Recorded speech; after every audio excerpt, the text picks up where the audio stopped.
আর সেই সম্পদগুলো তাকে সবল করতে থাকবে। নাউজুবিল্লাহ। আর সেই সন্তানের জন্য সমস্ত অর্থ সম্পদ আমরা রেখে যাই। আল্লাহ তাবারক ওয়া তাআলা কোরআনের মধ্যে ইরশাদ করেছেন, ওয়ালিল্লাহি আলান নাসি হিজ্জুল বাইতি মান ইসতাতাআ ইলাইহি সাবিলা ইয়াউমা লা ইয়ানফাউ মালু ওয়ালা বানুন। সম্মানিত বন্ধুরা, হজ হচ্ছে ইসলামের পঞ্চম স্তম্ভ।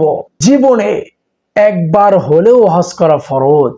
আজকে আমাদের অনেক টাকা, অর্থ, সম্পদ, সবকিছু পরিবার পরিজন, ছেলে সন্তানের জন্য রেখে যাই, কিন্তু আমার যে হজ ফরজ হয়েছে সেই দিকে আমার কোনো গ্রাহ্য নাই, কোনো খবর নাই। কিন্তু দেখুন, সন্তান কিয়ামতের সময় বাবাকে চিনবে না, বাবাকে চিনবে না, মাকে চিনবে না। বাবা এসে বলবে, হে সন্তান, তোমার জন্য আমি এত এত অর্থ সম্পদ দুনিয়ায় রেখেছি। মা এসে বলবে, বাবা গো, তোমার জন্য আমি কি না কষ্ট করেছি। তোমাকে আমি 10 মাস 10 দিন গর্ভে ধারণ করেছি, তোমার জন্য আমি ব্যথায় কাতর হয়েছি, এত কষ্ট তোমার জন্য আমি করেছি বাবা। তুমি আমাকে একটু নেক আমল দাও তোমার থেকে, দেখি আমি একটু জান্নাতে যেতে পারি কিনা। সামান্য নেক আমলের কারণে আমি জান্নাতে যেতে পারছি না। ওই সন্তান বলবে, বাবা গো, আমার নিজের ইয়া নফসি নিজে পড়তেছি, তোমাকে কিভাবে সাহায্য করব। সেই কঠিন মুসিবতের সময় সেই বাবা সন্তানকে চিনবে না, সন্তান বাবাকে চিনবে না। আর সেই সন্তানের জন্য সমস্ত অর্থ সম্পদ আমরা রেখে যাই।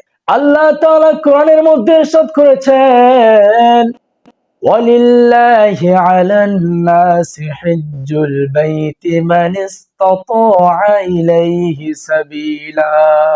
আল্লাহ তাআলার বাণী, আল্লাহ তাআলা ইরশাদ করেছেন, আল্লাহ তাআলা বলেন, তোমাদের মধ্যে যারা সমর্থবান রয়েছে, যাদের সম্পদ রয়েছে, তারা যেন হজ করে।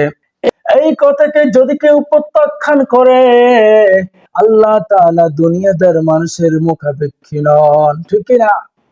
আল্লাহ তাআলা তোমাদের উপর চেয়ে রয় নাই, আল্লাহ তাআলা তোমাদের সাহায্য, আল্লাহ তাআলার কোনো প্রয়োজন নাই। কিন্তু আল্লাহ তাআলা হজ করার বিধান তোমার জন্য ফরজ করেছেন।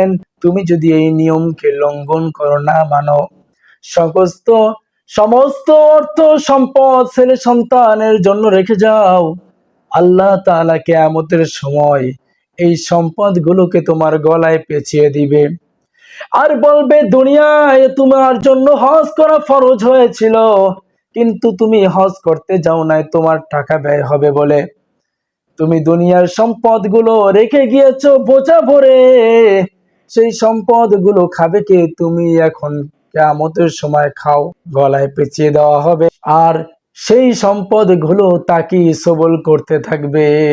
নাউজুবিল্লাহ। এজন্য সম্মানিত বন্ধুরা, আমাদেরকে হজ করতে হবে যদি আপনার হজ ফরজ হয়ে থাকে।